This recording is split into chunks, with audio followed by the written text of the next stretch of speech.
আমি একটা কবিতা হতে চাই। আমার শব্দেরা আগুনের মতো জ্বলবে, প্রতিটা শব্দ বিদ্রোহের হাহাকার হয়ে ফেটে পড়বে, আর বিরাম চিহ্ন হবে দগদগে ক্ষত।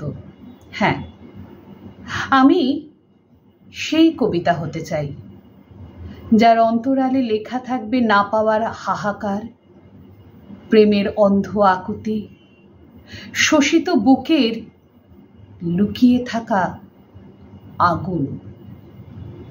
প্রতিটি ছত্র মাটি আর মানুষের ঘামের গন্ধ বহন করবে। পড়তে পড়তে থমকে দাঁড়াতে হবে, চোখে চোখে জল ঝরবে, আর কোনো এক ক্লান্ত সন্ধ্যায় আমার কবি আমাকে বুকের কাছে টেনে নেবেন অনন্ত স্নেহে।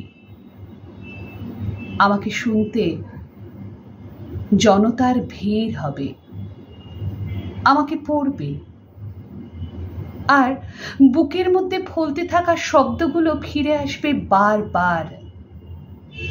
শরীরে জ্বর এলে যেমন ফিরে আসে মায়ের মুখের মুগ্ধ করা লালন গীতি, আমি সেই কবিতা হতে চাই। নমস্কার।